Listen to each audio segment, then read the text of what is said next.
क्या होगा अगर मैं आपसे कहूं कि दुनिया के सबसे ताकतवर इंसान ने, जिसके पास पूरे रोमन साम्राज्य की सेना थी, जिसके एक इशारे पर हजारों लोगों की जिंदगी और मौत तय होती थी, वो हर रात अकेले बैठकर खुद से सिर्फ एक सवाल पूछता था, आज मैंने कितनी बार अपने आप को धोखा दिया। ये इंसान था रोम का सम्राट मार्कस ऑरेलियस। और जो किताब आप आज सुनने वाले हैं, वो उसने कभी छपवाने के लिए नहीं लिखी थी। ये उसकी अपनी डायरी थी, अपने आप से बातचीत, जो 2000 साल बाद भी लाखों लोगों की जिंदगी बदल रही है। अगर आप जिंदगी में उलझन, डर या बेचैनी महसूस करते हैं, तो अगले 25 मिनट आपकी सोच हमेशा के लिए बदल सकते हैं। चलिए शुरू करते हैं। रोम, 2री शताब्दी ईस्वी। एक आदमी अपने सैन्य तंबू में अकेला बैठा है। बाहर बर्फीली रात है, सीमा पर बर्बर कबीलों से युद्ध चल रहा है, महामारी पूरे साम्राज्य में फैल चुकी है और उसकी अपनी सेहत दिन ब दिन गिरती जा रही है। फिर भी हर रात दिन भर की थकान के बाद वो एक चीज करता है, वो लिखता है। खुद के लिए, खुद को समझाने के लिए, खुद को याद दिलाने के लिए कि वो किस तरह का इंसान बनना चाहता है। ये आदमी कोई साधारण सैनिक नहीं, रोम का सम्राट है।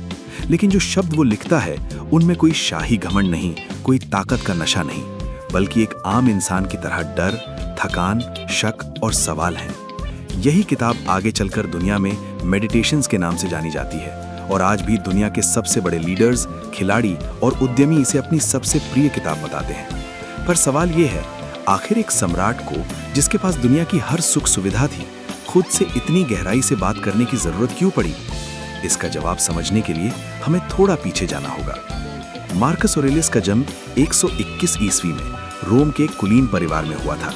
बचपन से ही वो एक शांत, गंभीर और पढ़ाई लिखाई में डूबे रहने वाले बच्चे थे। उस दौर के रोम में जहां ज्यादातर अमीर बच्चे ऐशो आराम और सत्ता की चाहत में डूबे रहते थे, मार्कस को दर्शन शास्त्र से लगाव हो गया, खासकर स्टोइक फिलॉसफी से।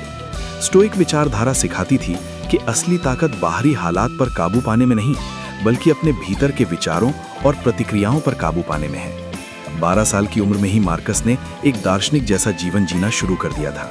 जमीन पर सोना, हल्का खाना खाना, आत्म अनुशासन का अभ्यास करना। समय बीतता गया और मार्कस को गोद लिया गया सम्राट एंटोनिनस पायस ने, ताकि वो आगे चलकर रोम का सम्राट बने।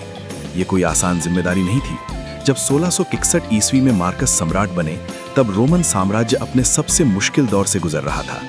पूर्वी सीमा पर पार्थियन साम्राज्य से युद्ध छिड़ा हुआ था। फिर आई एंटोनिन प्लेग, एक ऐसी महामारी जिसने लाखों लोगों की जान ले ली। कहा जाता है कि रोम की आबादी का एक बड़ा हिस्सा इस महामारी में खत्म हो गया।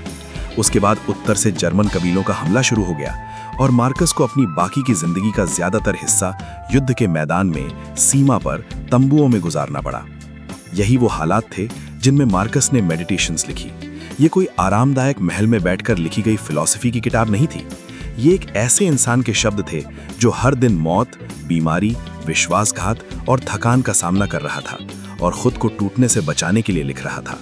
और शायद यही वजह है कि ये शब्द आज भी इतने असरदार लगते हैं, क्योंकि ये किसी आराम कुर्सी के दार्शनिक के शब्द नहीं, बल्कि एक जूझते हुए इंसान के शब्द हैं। अब आते हैं उस किताब की सबसे गहरी सीख पर, जो शायद पूरी फिलॉसफी का केंद्र है। मार्कस ऑरेलियस का मानना था कि हमारी सबसे बड़ी परेशानी बाहर की दुनिया नहीं, बल्कि हमारी अपनी सोच है। वो लिखते हैं कि इंसान को दुख इसलिए नहीं होता क्योंकि चीजें बुरी होती हैं, बल्कि इसलिए होता है क्योंकि हम उन चीजों को बुरा मान लेते हैं। जरा सोचिए, कोई आपको बुरा भला कहे, आपको गुस्सा आता है, लेकिन गुस्सा उस बात से नहीं आता। गुस्सा आता है आपकी उस राय से कि ये बात गलत है, अपमानजनक है। अगर आप वो राय बदल दें, तो गुस्सा अपने आप गायब हो जाता है। यही स्टोइक फिलॉसफी की सबसे गहरी सीख है। दुनिया आपके काबू में नहीं, लेकिन दुनिया को देखने का आपका नजरिया पूरी तरह आपके हाथ में है। और यहीं से निकलती है मार्कस की सबसे मशहूर शिक्षाओं में से एक, डाइकोटमी ऑफ कंट्रोल, यानी नियंत्रण का विभाजन। मार्कस कहते हैं कि दुनिया की हर चीज को 2 हिस्सों में बांटा जा सकता है, वो चीजें जो आपके काबू में हैं और वो चीजें जो आपके काबू में नहीं। आपके विचार, आपकी राय, आपकी इच्छाएं, आपके अपने काम, ये सब आपके काबू में है। लेकिन आपकी सेहत, आपकी दौलत, दूसरों की राय, मौसम, हादसे, यहाँ तक कि आपकी अपनी जिंदगी की लंबाई, ये सब आपके काबू में नहीं। और जब आप उन चीजों की चिंता करना बंद कर देते हैं जो आपके हाथ में नहीं, तभी असली शांति मिलती है। सोचिए, आज की दुनिया में हम कितनी बार उन चीजों की वजह से परेशान होते हैं जो हमारे हाथ में ही नहीं है।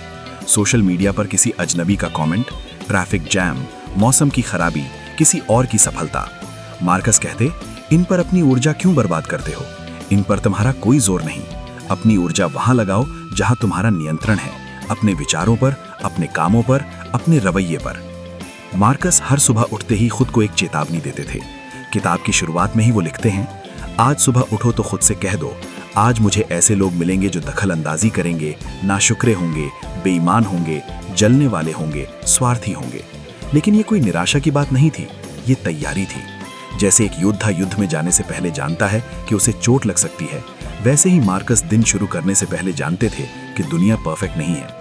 और जब आप पहले से जानते हैं तो कोई भी चीज आपको चौंका नहीं पाती। यही असली मानसिक ताकत है। तैयार मन कभी टूटता नहीं, वो सिर्फ झुकता है और फिर से खड़ा हो जाता है। आगे मार्कस लिखते हैं कि जो लोग हमें नुकसान पहुंचाते हैं वो असल में जानते ही नहीं कि क्या सही है और क्या गलत। उनकी अज्ञानता ही उनकी गलती की जड़ है। इसलिए उन पर गुस्सा करना वैसा ही है जैसे किसी बीमार आदमी पर गुस्सा करना कि वो बीमार क्यों है। मार्कस कहते हैं कि हमें और उन लोगों को इस दुनिया में साथ रहने के लिए बनाया गया है, जैसे हाथ के दो हाथ या आंख की दो पलकें। तो फिर एक दूसरे से नफरत करना प्रकृति के खिलाफ है। ये सोच सुनने में जितनी सरल लगती है, अमल में लाना उतना ही मुश्किल है। लेकिन यही स्टोइक सोच की गहराई है। अब यहाँ एक दिलचस्प और थोड़ी दुखद बात है जो शायद आपको हैरान कर दे। मार्कस ऑरेलियस के बेटे कॉमोडस को इतिहास में एक क्रूर, अयोग्य और आत्म केंद्रित शासक के तौर पर जाना जाता है। एक ऐसे पिता का बेटा जिसने खुद को इतना अनुशासित किया, जिसने विनम्रता और आत्मनियंत्रण को अपनी पूरी जिंदगी का आधार बनाया, वो बेटा इतना अलग कैसे निकला? इतिहासकार आज भी इस पर बहस करते हैं। कुछ कहते हैं कि सत्ता का बचपन से ही आसपास होना कॉमोडस को बिगाड़ गया। कुछ कहते हैं कि मार्कस अपने साम्राज्य के कामों में इतने व्यस्त थे कि बेटे पर उतना ध्यान नहीं दे पाए। इसका जवाब भी मार्कस की किताब में छुपा है। वो बार बार लिखते हैं कि आप किसी को बदल नहीं सकते, आप सिर्फ खुद को बदल सकते हैं। आप दूसरों को सही राह दिखा सकते हैं, उदाहरण बन सकते हैं, लेकिन अंततः हर इंसान अपने फैसले खुद लेता है। ये सीख आज भी उतनी ही सच है जितनी 2000 साल पहले थी, चाहे वो माता पिता और बच्चों का रिश्ता हो या दोस्ती या कोई और रिश्ता। आप सिर्फ अपना हिस्सा निभा सकते हैं, बाकी दूसरे इंसान के हाथ में है। अब बात करते हैं मार्कस की सबसे मशहूर सीखों में से एक की, the obstacle is the way, यानी रुकावट ही रास्ता है। वो लिखते हैं कि जो चीज रास्ते में आती है वही असल में रास्ता बन जाती है। जो काम को रोकता है वही आगे बढ़ने में मदद करता है। अगर आपके सामने कोई मुश्किल आती है तो उसे टालने की कोशिश मत करो, बल्कि उस मुश्किल को अपनी ताकत बढ़ाने का जरिया बना लो। जैसे आग लकड़ी को जलाकर और तेज हो जाती है, वैसे ही एक मजबूत मन हर रुकावट को अपने अंदर समाकर और मजबूत बन जाता है। सोचिए, इसका मतलब आपकी अपनी जिंदगी में क्या हो सकता है। मान लीजिए आपकी नौकरी चली जाती है, ये एक रुकावट है, लेकिन यही रुकावट आपको वो रास्ता दिखा सकती है जिसकी तलाश में आप बरसों से थे, लेकिन हिम्मत नहीं जुटा पा रहे थे।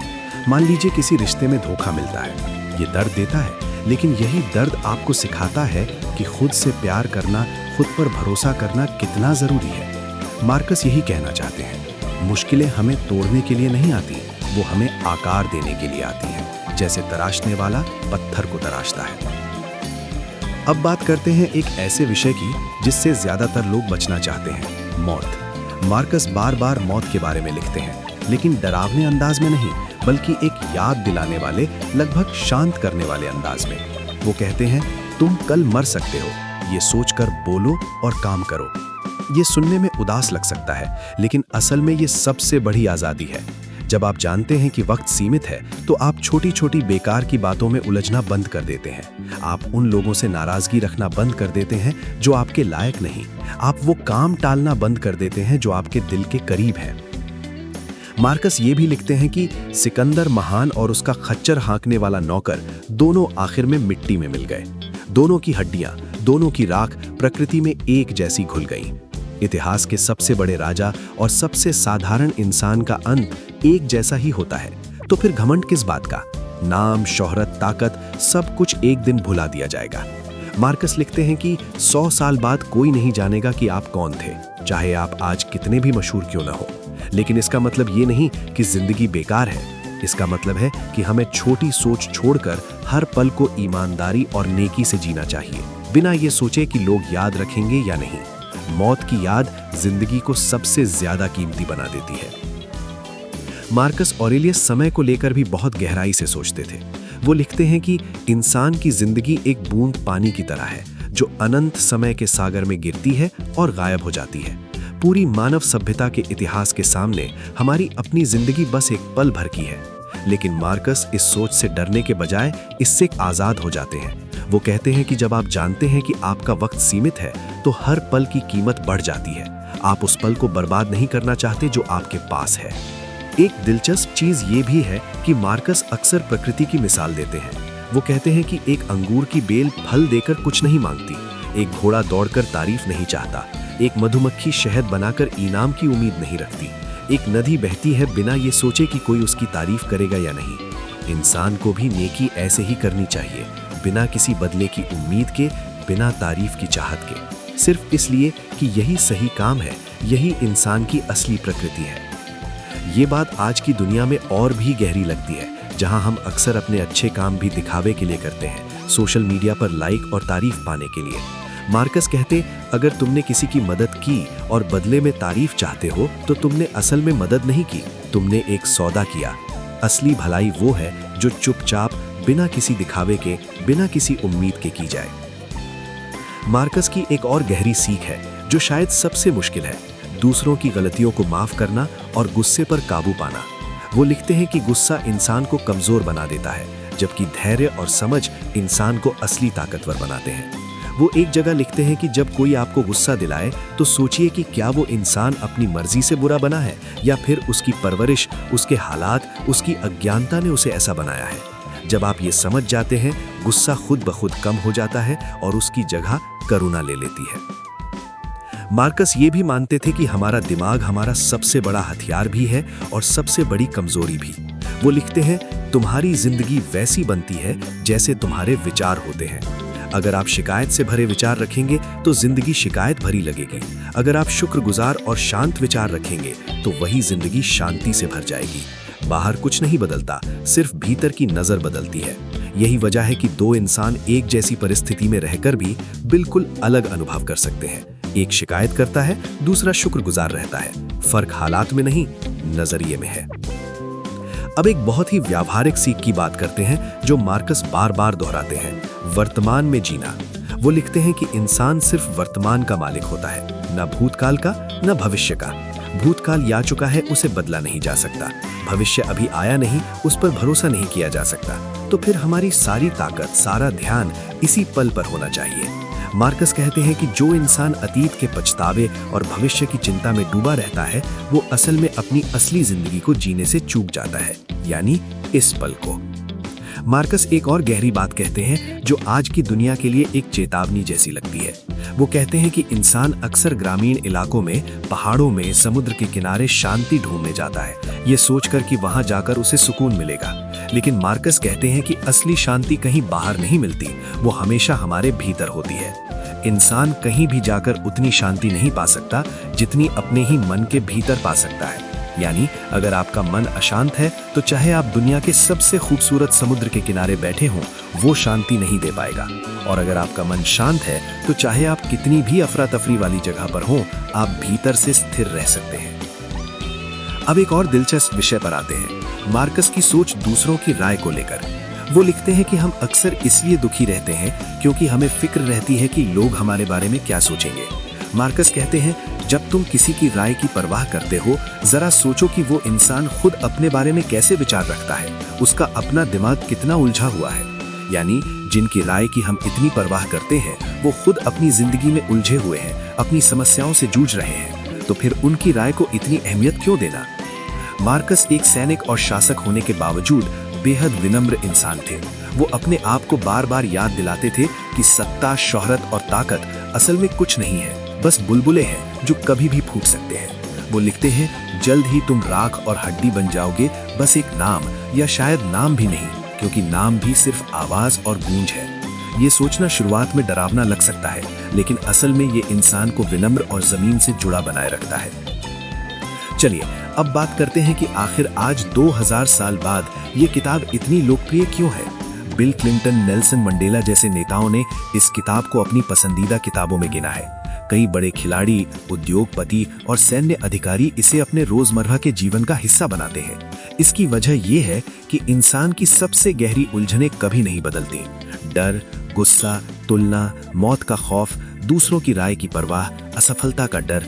भले ही तकनीक बदल गई हो, भले ही समाज बदल गया हो, लेकिन इंसानी मन की बुनियादी लड़ाई वही है जो 2000 साल पहले थी। और मार्कस ऑरेलियस ने इन सब का जवाब खुद से बात करके ढूंढा, और वो जवाब आज हमारे लिए एक रोशनी की तरह है। एक आखिरी और बेहद खूबसूरत सीख जो मार्कस देते हैं वो है कृतज्ञता की। वो हर सुबह उन चीजों को याद करते थे जिनके लिए वो शुक्रगुजार थे, अपने गुरुओं का, अपने परिवार का, अपनी सेहत का, यहाँ तक कि अपनी मुश्किलों का भी, क्योंकि उन्होंने उन्हें मजबूत बनाया। मार्कस मानते थे कि शिकायत करने वाला दिमाग हमेशा दुखी रहता है, चाहे उसके पास कितना भी क्यों ना हो, लेकिन शुक्रगुजार दिमाग हमेशा संतुष्ट रहता है, चाहे उसके पास कम ही क्यों ना हो। तो दोस्तों, यही थी मार्कस ऑरेलियस की मेडिटेशंस की गहराई से समझ। एक सम्राट जिसने अपनी सबसे बड़ी ताकत तलवार में नहीं बल्कि अपने विचारों पर नियंत्रण में पाई।